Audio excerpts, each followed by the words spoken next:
दोस्तों आज हम आपके लिए एक ऐसी कथा लेकर आए हैं जिसे सुना तो आपने कई बार होगा, किंतु संभव है कि इसमें छुपे संदेश को आपने ठीक से नहीं जाना होगा। वैसे ऊपर ऊपर से देखने पर तो आपको ये कथा छल कपट और भोग विलास पूर्ण लग सकती है, किंतु गहराई से देखने पर आपको वास्तविक शत्रु की पहचान होगी। तो आइए एक बार विस्तार से कथा सुनते हैं। लेकिन कथा शुरू करने से पहले यदि अभी तक आपने चैनल को सब्सक्राइब, वीडियो को लाइक व शेयर नहीं किया है तो जल्दी से कीजिए, ताकि आगे भी आपको सनातन धर्म से जुड़ी ऐसी ज्ञानवर्धक व रोचक जानकारियां प्राप्त होती रहें।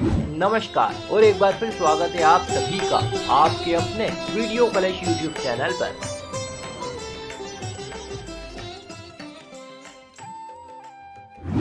कई दिनों से स्वर्गलोक की नृत्यशाला में ना तो संगीत का कोई स्वर गूंजा था और ना ही किसी अप्सरा के पैर थिरके थे, मानो वहां की रंगत अब चली गई थी। ठीक यही हाल उस लोक के राजा का भी था। उसकी रातें अब कांटे नहीं कट रही थी। जब से उसने उसका अद्वितीय सौंदर्य देखा था, बस तब से ही काम वासना ने उसे बुरी तरह से जकड़ लिया था। चंद्रदेव, तुमने आने में बड़ी देर कर दी। क्षमा कीजिए देवराज, किंतु कुछ त्रुटि हुई है। अभी कुछ ही क्षण पहले तो आपने मुझे संदेशा भेजा था और जैसे ही मुझे सूचना मिली मैं अविलंब आपकी सेवा में उपस्थित हो गया। कहिए, ऐसी क्या बात है जो आप इतने विचलित दिखाई पड़ रहे हैं? कहीं असुरों ने स्वर्गलोक पर आक्रमण तो नहीं कर दिया? नहीं सोम नहीं, उनका इतना साहस कहाँ। नहीं तो फिर क्या कुछ और घटित हुआ या होने वाला है? क्या कहीं प्रलय आने वाली है या फिर महादेव ने अपना तीसरा नेत्र खोल लिया है? नहीं सोम नहीं, ना ही कहीं कोई प्रलय आने वाली है और ना ही महादेव ने अपना तीसरा नेत्र खोला। जब कुछ नहीं हुआ तो फिर क्या बात है देवराज? ओह, अब स्वांग छोड़ भी दो सोम। पता नहीं तुम इतना अभिनय क्यों कर रहे हो। क्या तुम उस कन्या को भूल गए जिसके समक्ष होने पर तुम्हारा रूप धुंधला पड़ जाता है? क्या तुम भूल गए जिसकी सृष्टि स्वयं ब्रह्मा ने अपने हाथों से की थी? याद करो वो 16 साल की कन्या जिसे सदा जवान रहने का वरदान मिला है।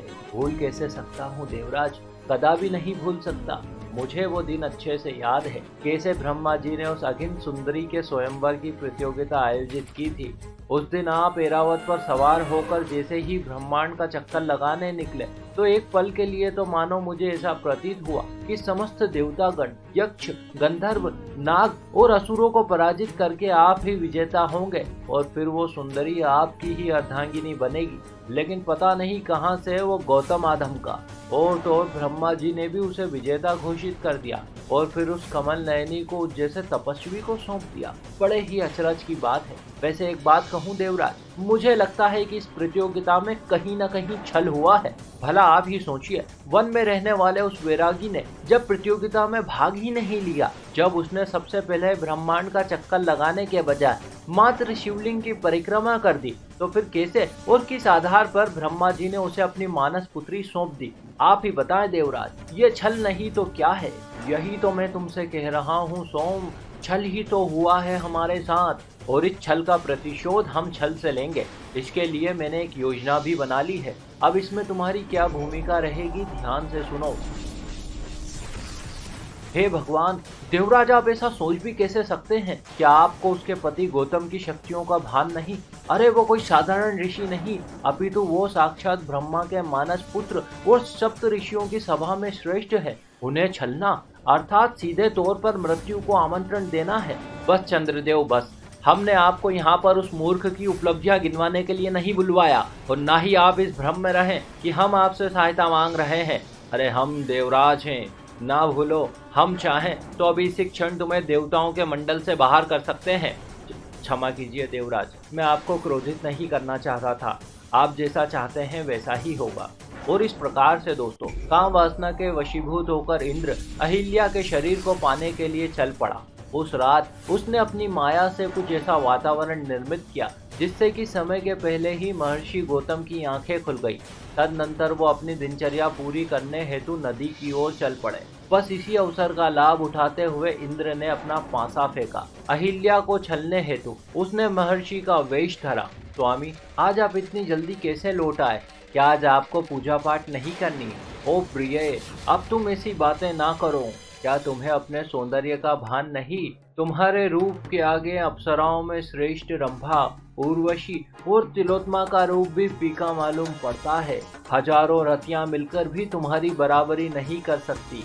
हे भगवान, एक लिंग जी कृपा करे। प्राणनाथ, आज आपको ये क्या हो गया है? एकाएक आप यूं काम से आहत होते जा रहे हैं। हे उग्रे नितंबों वाली सुंदरी, अब तुम और बातों में हमें ना उलझाओ। मैं अविलंब तुम्हारा आलिंगन चाहता हूँ। आओ, अब तुम मुझ में समा जाओ। और इससे पहले दोस्तों कि अहिल्या उस दुष्ट के छल को समझ पाती, चंद्र ने अपने प्रभाव से उसके मन को कामाशक्त कर दिया और वो भी यौन का आनंद भोगने लगी। लेकिन उधर महर्षि को मन ही मन किसी प्रकार के अपशकुन होने का अंदेशा हुआ।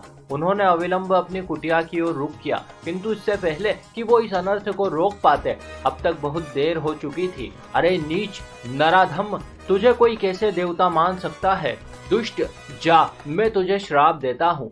स्त्री के जिस अंग को पाने की चाहत में तू इस प्रकार से यूं अंधा हुए जा रहा है, वही अंग तेरे संपूर्ण शरीर पर उभर आए। आज के बाद ना ही कोई तुझे पूजेगा और ना ही कहीं कोई तेरा सम्मान करेगा। और इस प्रकार से दोस्तों महर्षि द्वारा दिए गए इतने घृणित श्राप के कारण इंद्र लज्जा और आत्मग्लानि से गड़ गया। शरीर पर स्त्री जननांग अब उभरने लगे।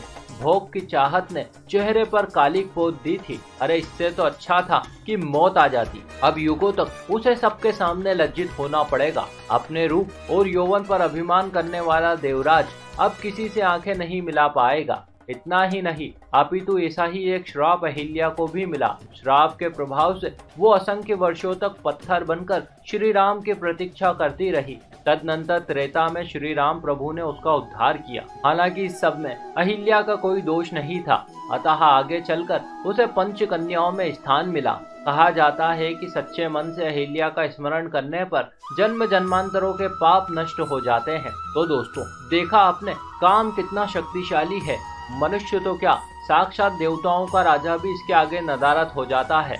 याद रहे, काम का बल प्रबल है और जिसका जितना ज्यादा बल है उससे पार होना उतना ही संघर्षशील होगा। संभवतः इसीलिए कहते हैं कि अगर टक्कर ही लेनी है किसी से, मन है संघर्ष करने का और युद्ध करने का, तो छोटे मोटे शत्रु को मत चुनना।